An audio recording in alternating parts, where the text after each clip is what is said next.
नमस्ते। आज हम करने वाले हैं हिंदी का सबसे स्कोरिंग टॉपिक ईमेल लेखन।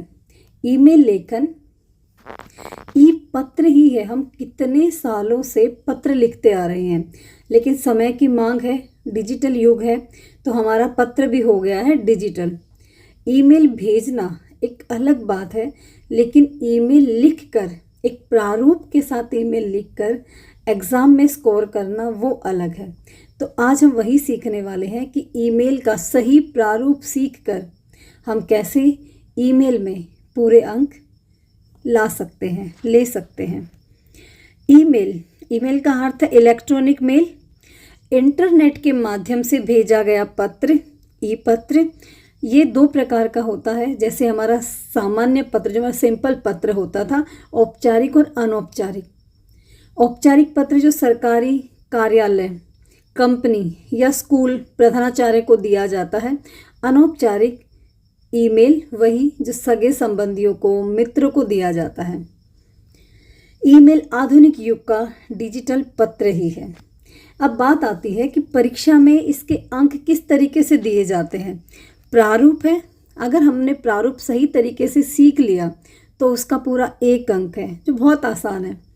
विषय वस्तु के 3 अंक हैं। अब हमें हिंदी इतनी तो आती ही है कि हमें कोई टॉपिक दिया जाए, कोई प्रश्न दिया जाए और हम उस पर कुछ 10 से 15 लाइनें आसानी से लिख सकें। तो विषय वस्तु में भी हम अंक ला सकते हैं। उसके बाद है हमारी भाषा। यहाँ थोड़ा सा भाषा का लेवल हमें ऊंचा रखना होगा, शुद्ध भाषा का प्रयोग करना पड़ेगा, तभी हमें ये 1 अंक मिल सकता है। फॉर्मेट अगर गलत है तो हमारे अंक कट जाएंगे। उसके बाद जो सीबीएसई द्वारा जो प्रारूप सुझाया गया है वो है, देखेंगे सीबीएसई की साइट से लिया है, तो यहाँ इसमें कोई गलती नहीं हो सकती है। इसी हिसाब से हमें अपनी ईमेल लिखनी है। सबसे पहले आता है बच्चों प्रेषक। प्रेषक मतलब ईमेल को भेजने वाला हम ही हैं, लेकिन हमें अपना नाम नहीं लिखना है।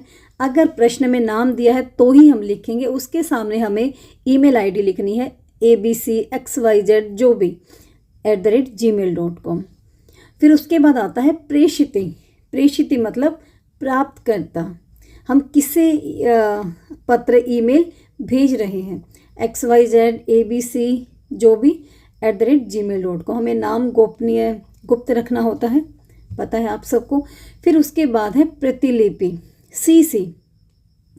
अगर प्रेषक एक ईमेल को जो वो प्राप्तकर्ता को भेज रहा है, वही ईमेल वो 10 लोगों को और भेजता है और प्राप्तकर्ता को दिखाना चाहता है कि मैंने यही सेम ईमेल 10 लोगों को और भेजी है, तो वो CC करता है। लेकिन अगर उसे नहीं दिखाना है कि उसने 10 लोगों को सेम ईमेल भेजी है, तो वो गोपनीय प्रतिलिपि करता है, ब्लाइंड कार्बन कॉपी करता है। ये 4 चीज़ें हमें पहले लिखनी है। अपना पता, प्राप्तकर्ता का ईमेल एड्रेस, प्रतिलिपि, carbon copy, blind carbon copy. फिर उसके बाद आता है हमारा विषय, जो हमें प्रश्न में से ही छांटना होता है। 5 से 7 शब्दों में, प्रश्न में से ही, पूरा प्रश्न नहीं लिखना है यहाँ पर। हमें प्रश्न में से विषय छांटना आना चाहिए। फिर उसके बाद आता है हमारा संबोधन। संबोधन में महोदय, माननीय, आदरणीय सर, श्रीमान जी, कुछ भी आप लिखिए। फिर उसके बाद हम विषय वस्तु की शुरुआत कैसे करेंगे, एक सलीके से, औपचारिक तरीके से शुरू होनी चाहिए। औपचारिक ईमेल की शुरुआत सविनय निवेदन यह है कि, यह निवेदन यह है कि, 1-2 वाक्य मैं आपको और बताने वाली हूँ आगे, आप उससे भी शुरू कर सकते हैं, लेकिन शुरुआत अच्छी ही होनी चाहिए। ये आप थोड़ा सा यहीं से इस तरीके से शुरू करेंगे तो ज़्यादा अच्छा है। उसके बाद फिर विषय वस्तु का विस्तार, जिसमें कारण, जो भी समस्या है, ये और अनुरोध, ये सारी बातें उसमें आती है। हमें उसी को ही विस्तार देना है, विवरण करना है। बहुत ज़्यादा विवरण भी नहीं करना है और बहुत कम भी नहीं करना है। छोटा और सटीक और स्पष्ट होना चाहिए, जो हमारी बात है वो पहुंच जाए सामने वाले तक। इस बात का हमें ध्यान रखना है। फिर अनुरोध करेंगे, कृपया मेल स्वीकार करें। इससे संबंधित भी 2-3 वाक्य मैं आपको अंत में बता दूंगी। धन्यवाद। फिर भवदीय प्रार्थी विनीत सादर। आप कुछ भी लिखिए, लेकिन आपको सही वर्तनी का प्रयोग आप करेंगे, ये ध्यान रखिए। भवदीय बहुत आसान है, आप भवदीय याद कर सकते हैं। आप भवदीय लिखिए अंत में, पत्र में भी और ईमेल में भी सही है। प्रेषक, भेजने वाले का नाम। प्रश्न पत्र में अगर दिया, प्रश्न में अगर दिया है तो ठीक है, नहीं दिया है तो हम क ख ग अब सही लिखेंगे, ठीक है। ना हमें पड़ोसी का लिखना है नाम, ना हमारे दोस्तों का नाम लिखना है। ये ऐसा मत सोचना कि मैम ने मना किया था नाम, अपना नाम नहीं लिखना है तो मैं अपने दोस्त का नाम लिख दूं, ऐसा नहीं होता है। अब बस वैसे प्रश्न पत्र में नाम कोई ना कोई दे ही देते हैं सीबीएसई वाले। संलग्न, अटैच, अगर कोई आपको कोई फाइल करनी है, पीडीएफ फाइल, फोटो, वीडियो। अब ईमेल का यही तो फ़ायदा है ई पत्र का, कि आप जैसे आपको सड़क, टूटी हुई सड़क से संबंधित शिकायत हेतु ईमेल करना है तो आप टूटी हुई सड़क की फ़ोटो अटैच कर सकते हो। तो यहाँ लिखोगे संलग्न और टूटी हुई सड़क की फ़ोटो, वीडियो, पीडीएफ, जो भी आप अटैच, अगर प्रश्न में ऐसा कुछ लगता है कि अटैचमेंट होनी चाहिए किसी वीडियो की फ़ोटो की, तो आप अवश्य ही करें। तो ये था हमारा इसका ईमेल का प्रारूप। प्रेषक ही आपको ध्यान रखना, और ये आपको बॉक्स में बनाना है बच्चों। नहीं बनाएंगे नंबर नहीं कटेंगे, लेकिन अगर बॉक्स में है तो बहुत अच्छा लगता है, प्रेजेंटेशन थोड़ी सी अच्छी दिखती है, ठीक है, बॉक्स में ही। और नीचे सेंड का ऑप्शन आएगा, भेजें।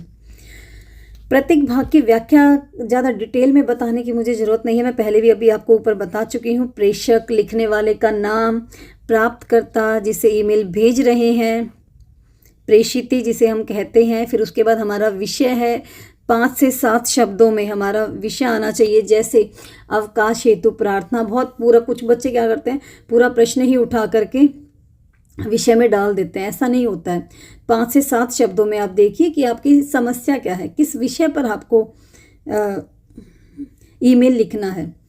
शुल्क में त्रुटि संबंधी, खेल सामग्री की मांग, आप कुछ भी ऐसा उसमें से छाटिए और लिखिए। फिर उसके बाद हमारा संबोधन, आपको याद होगा हमने उसमें प्रारूप में विषय के तुरंत बाद संबोधन था। महोदय लिखिए, आदरणीय सर लिखिए, माननीय लिखिए, माननीय महोदय लिखिए, जो आपको ठीक लगे।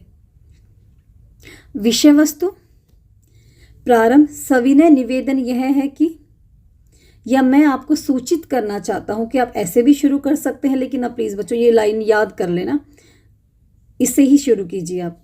निवेदन है कि, पर्पस क्लियर होना चाहिए इसके बाद कि आप किससे संबंधित ईमेल लिख रहे हैं। मुख्य भाग, जो भी आपका कारण, समस्या, अनुरोध, निवेदन, विवरण, ये आपका इसमें आएगा, लेकिन वो स्पष्ट और छोटा होना चाहिए। बहुत विवरण हमें नहीं देना है ईमेल में। समापन, समाप्ति लाइनें आपकी, कृपया आवश्यक कार्यवाही करें, कृपया स्वीकृति प्रदान करें, आशा है आप सहयोग करेंगे। इन लाइनों से आप ईमेल को समाप्त कीजिए। इस शुरुआती लाइनें, अंतिम लाइनें, प्रारूप, यही तो है मेन, बाकी तो बीच वाला तो आप लिख ही लेंगे। धन्यवाद। फिर भवदीय, ठीक है, सादर, प्रार्थी, विनीत, जो आपको याद होता है। मेरे ख्याल से मुझे लगता है कि आपको भवदीय ही याद करना चाहिए, भवदीय, ठीक है। नाम, प्रेषक का नाम, भेजने वाले का नाम हो गया। क ख ग, अब बस पेपर में दिया है तो लिखेंगे, वरना नहीं लिखेंगे। संलग्न, अटैच करें कोई भी फाइल, कोई भी वीडियो, जो भी है, यही सब मैंने आपको पहले बताया। एग्ज़ाम टिप्स क्या है, यही है। विषय छोटा व सटीक होना चाहिए, विषय प्रश्न में से निकालना आना चाहिए, भाषा औपचारिक हो, एसएमएस स्टाइल वर्जित है, बहुत शॉर्ट फॉर्म में लिखना, और जो बिल्कुल नॉर्मल छोटे बच्चों जैसी भाषा का प्रयोग करना, आम बोलचाल की भाषा का प्रयोग करना, ये नहीं। स्पष्ट पैराग्राफ होना चाहिए। अब है कॉमन मिस्टेक्स क्या हो जाती हैं, प्रारूप गलत हो जाता है, विषय नहीं लिखना, अनौपचारिक भाषा का प्रयोग करना, हाय हेलो, नहीं, और बहुत लंबा विवरण देना जरूरत नहीं है। जितना पूछा गया है स्पष्ट और छोटा होना चाहिए। एक ईमेल का यहाँ पर उदाहरण है, देख लेते हैं। किसी बच्चे की कॉपी है ये। तो हिंदी इंग्लिश मैंने आपको बताया कि कोई फ़र्क नहीं पड़ता। फ्रॉम, टू, और फिर उसके बाद CC carbon copy, blind carbon copy, subject, Doordarshan कार्यक्रम प्रसारण में समस्या, हमने ये देखा। फिर उसके बाद है संबोधन, महोदया जी या महोदय जी। लिखने का तरीका आप देखिए, शब्द आप देखिए, वाक्य आप देखिए, अपनी बात को कितने सही और सटीक उचित शब्दों में कहा है। मैं दिल्ली के अबसर क्षेत्र की निवासी हूँ तथा दूरदर्शन के दैनिक कार्यक्रमों की दर्शक भी। इस ईमेल के द्वारा मैं आपका ध्यान टेलीविज़न पर आपके कार्यक्रमों के प्रसारित होने में आने वाली समस्याओं की ओर आकर्षित करना चाहती हूँ। मैं नित्य रूप से ही दूरदर्शन पर प्रदर्शित होने वाले कार्यक्रमों को गत सप्ताह से कोई भी टेलीविज़न सहजता से पकड़ नहीं पा रहा है। इसके संभवतः कारणों में से मुख्य केबल ऑपरेटरों की कारस्तानी तथा लापरवाही हो सकती है। हम शब्द देख सकते हैं कैसे शब्दों का प्रयोग किया है। अतः मैं आपसे अनुरोध करती हूँ कि आप यथाशीघ्र केबल ऑपरेटरों से संपर्क कर इस समस्या का निवारण करें। मुझे आशा है कि आप जल्द से जल्द इसका जायजा लेकर हमारी रुचि तथा लोकप्रियता बनाए रखेंगे। धन्यवाद। भवदीय, क ख ग, नाम नहीं दिया, निवासी बस, और सेंड। पूरा बॉक्स में ईमेल लिखा गया है। तो ये है हमारा एक तरीका ईमेल लिखने का। और एक यहाँ पर एक और है ईमेल। अमर उजाला समाचार के संपादक को साइबर अपराध के प्रति जन जागरूकता हेतु लेख प्रकाशित करने का सुझाव देते हुए ईमेल हम देख सकते हैं। फ्रॉम, टू, सब्जेक्ट यहीं से ही लिया है। साइबर अपराध के प्रति जन जागरूकता हेतु लेख प्रकाशन के संबंध में। ठीक है श्रीमान, संबोधन हो गया हमारा। और फिर मैं आपके इस प्रतिष्ठित पत्र का एक नियमित पाठक हूँ। शुरुआत और अंत। आपके इस योगदान के लिए मैं सदा आभारी रहूँगा। निवेदन है, अनुरोध है। धन्यवाद। भवदीय, नाम नहीं दिया था प्रश्न में, तो अवश्य लिखा है। संलग्न किया है साइबर अपराध सतर्कता ही बचाव लेख की इलेक्ट्रॉनिक प्रतिलिपि, और नीचे हमारा सेंड हो गया। ये है हमारा ईमेल। तो मैंने 2 आपको ईमेल के उदाहरण भी बता दिए हैं, दिखा दिए हैं। अगर आप चाहो तो विद्यालय में खेल सामग्री की कमी के संबंध में ईमेल लिख कर देख सकते हो, जिससे आपका अभ्यास हो सके। नमस्ते, मिलते हैं अगली वीडियो।